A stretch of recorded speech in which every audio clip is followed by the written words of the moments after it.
Assalomu alaykum hurmatli kuzatuvchilar. Bugungi videomiz gemoroy operatsiyasidan keyin tiklanish jarayoni to'g'risida. Bu gemoroyda operatsiyasini qaysi bosqichda va qaysi usulda qilinganiga bog'liq. Keling, har biri to'g'risida to'liq va batafsil ma'lumot berib o'taman. Birinchisi, gemoroyda birinchi darajasi.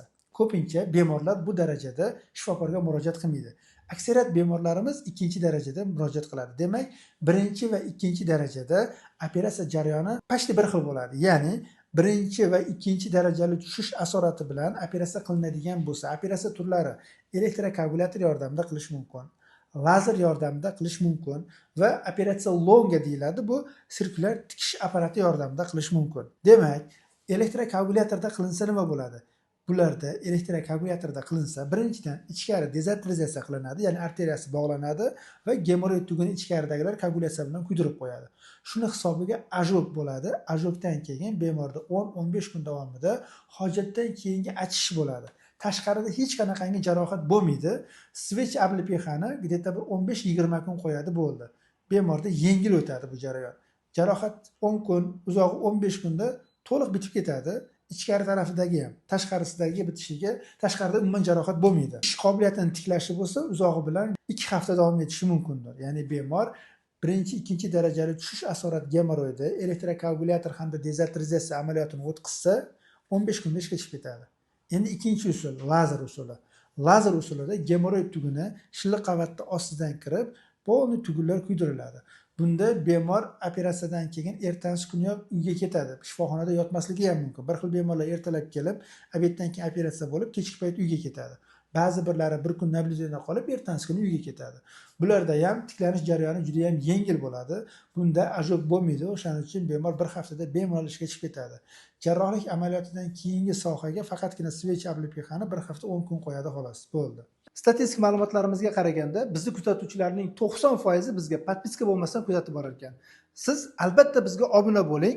Shunda proktologik sog'lig'ingiz to'g'risidagi eng oxirgi va eng aniq ma'lumotlarga birinchi bo'lib ega bo'lasiz. Endi 3-jarayon operatsiya longa deyiladi. Bu sirkulyar tikish apparati yordamida ichkaridagi gemoroid tugunlarini to'liq apparat kesib, stepler yordamida bir-biriga o'zi tikib qo'yadi. Bunda biroz og'riq sindromi kuzatiladi. Og'riq sindromi to o'sha steplerlar shilliq qavatni bir-biriga yopishtirgandan keyin chiqib ketguncha bo'lib turadi, faqatgina hojat payti.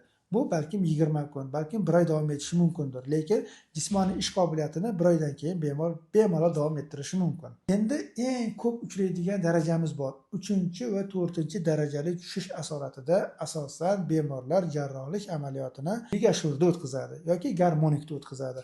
Bu tashqarida kesim bo'lganligi uchun, bu yopishtirilgan teri, bir-biriga yopishtirilgan teri apparat yordamida nozik yopishganligi uchun har ehtimolga qarshi bitta-ikkita choklar bilan ushlab turuvchi chok qo'yib qo'yiladi va ichkaridagi tugun arteriyasi bog'lanadi va gemoroid to'liq olib tashlanadi. Demak, bunda jarrohlik amaliyotidan keyingi jarohat sohasida og'riq kuzatiladi, faqatgina 1-2 hafta davomida. Lekin 1-2 haftadan keyin iplar so'rilib jarohat ochilib qoladi. Ochilib qolish natijasida jarohatda bitishiga yana 15-20 kun vaqt kerak bo'ladi. Demak, 3 va 4 darajali tushish asorati bilan operatsiya bo'lgan bemorlar operatsiyadan keyingi dastlabki 15 kunlik faqatgina hojat paytidagi achishish og'riq bilan, keyingi 15 kunlik bo'lsa diskomfort bilan o'tadi va keyingi 15 kunlik to'liq jarohat bitadi. Demak, 1 oydan 1,5 oygacha bemorda reabilitatsiya bo'ladi, ya'ni operatsiyadan keyin kuzatuvda bo'ladi.